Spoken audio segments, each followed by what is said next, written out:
इतिहास के पन्नों में दबी कुछ ऐसी घटनाएं जो कि लोगों के सिसकियों, लोगों के दर्द, लोगों के पीड़ा और लोगों के रोने का कारण बनी है।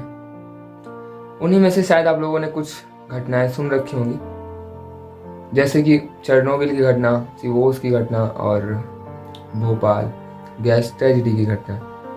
तो नमस्कार, मेरा नाम है चित्रांश पांडे और आप लोग देख रहे हैं चित्रांश पांडे ब्लॉग्स। आज मैं लेके आया हूँ भोपाल गैस ट्रेजिडी की कहानी। 1969 यूएस की एक कंपनी यूनियन कार्बाइड इंडिया में भोपाल में अपने प्लांट लगाने आती है, क्योंकि उसमें सरकार के भी शेयर रहते हैं कंपनी में।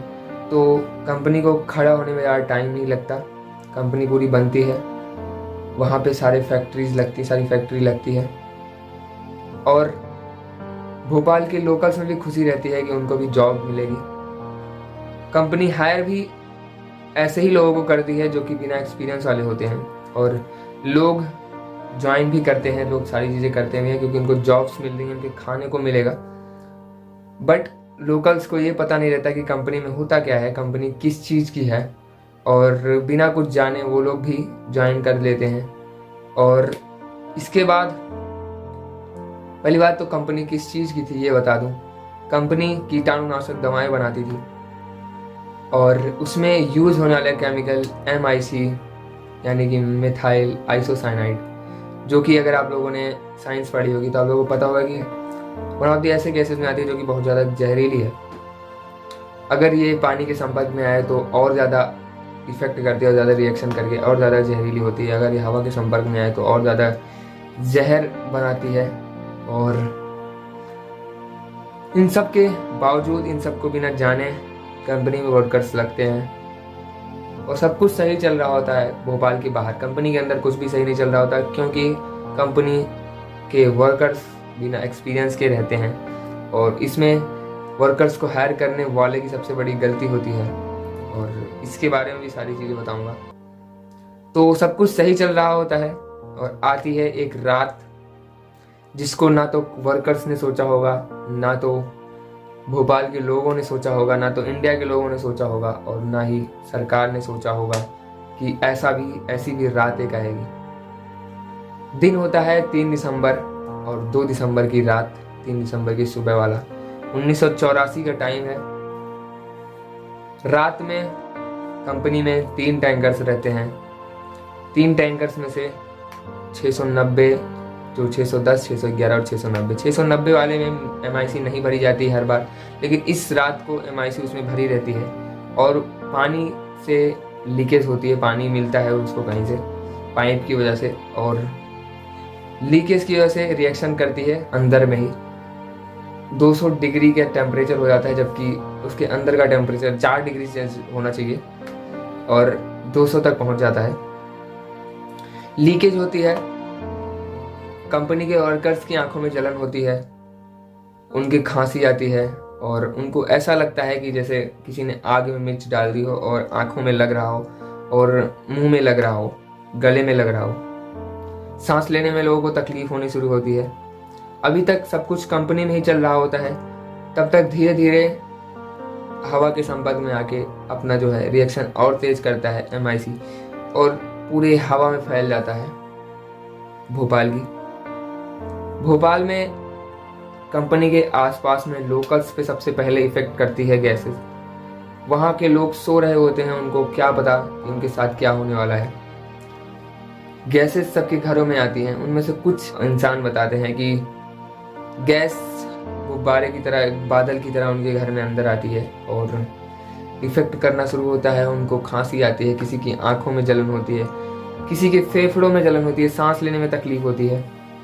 और इन सब को देख के कुछ आनंद फानंद में लोग अपने मुंह को भी धुलते हैं, अपनी आंखों को भी धुलते हैं, पर इससे कोई भी राहत नहीं होती, क्योंकि वो अलग रिएक्शन करती है और उनको और ज़्यादा तकलीफ होती है। बगल में कुछ तालाब रहते हैं, तालाबों में भी लोग जाते हैं कि नहा लें, अपने शरीर को धुल लें तो शायद सही हो जाए।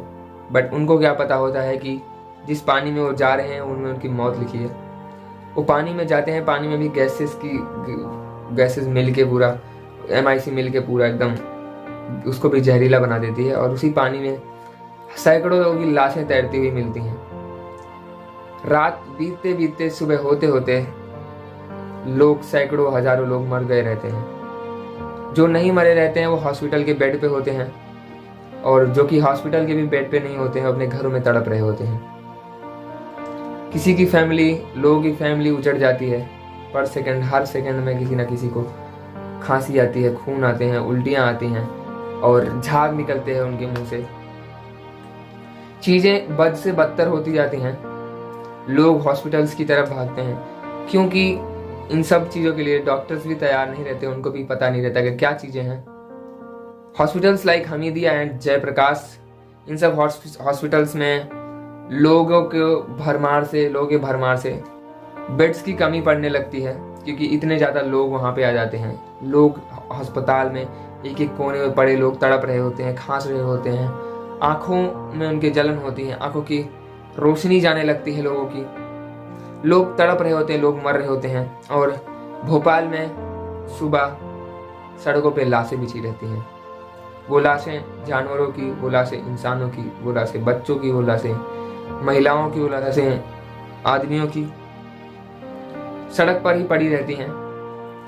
नौबत ये आती है कि लोगों को जलाने के लिए एक ही जगह पे इकट्ठा करना पड़ता है, और लोग उनके परिवार वाले अंतिम संस्कार भी सही से नहीं कर पाते। और क्योंकि ये सब चीज़ें, लाख हजारों लोगों का मरना कोई भी एक्सपेक्ट नहीं कर रहा था, और ऐसी चीज़ें होती हैं तो इम्पॉसिबल सा टास्क होता है कि सब अलग अलग करके जलाएं। सब इकट्ठे जलाए जाते हैं। धीरे धीरे मामला धीरे धीरे आगे बढ़ता है। 2 हफ्ते बीतने तक शहर में 8,000 से ऊपर लोग मर गए रहते हैं, जबकि सरकार का पूरा इस गैस हादसे में ही पूरा जो आंकड़ा था वो सिर्फ 3,000 का था, और जो कि सारी चीज़ें रियल में थी वो 8,000 से ऊपर की थी, सिर्फ 2 हफ्तों में। बाकी तो और थी। 2 हफ्तों में ही 8,000 लोग मारे जाते हैं। 5.5 लाख से ऊपर लोग इफेक्ट होते हैं इस चीज़ से, और उस 5.5 लाख लोगों में 3,000 गर्भवती महिलाएं भी रहती हैं। उनके पेट में पल रहे बच्चों को ये तक नहीं पता होता कि उनका गुनाह क्या है, उनका दोष क्या है, और सारे कुछ मर जाते हैं, कुछ इफेक्ट में रहते हैं। इसके बाद सरकार एक्शन लेना शुरू करती है। कंपनी जिसने हायर किया जैसे लोकल्स को और इनएक्सपीरियंस सारे लोगों को, और कंपनी का मैनुअल इंडिया के हिसाब से नहीं था कुछ भी। उसमें कोई भी ऐसी चीज़ें, जो मैनुअल था उसमें कहीं भी हिंदी के वर्ड्स नहीं थे, सारी इंग्लिश थी। और जो कंपनी के वर्कर्स थे उनको इंग्लिश नहीं समझ में आती थी। इसकी वजह से भी सारी चीज़ें खराब हुई।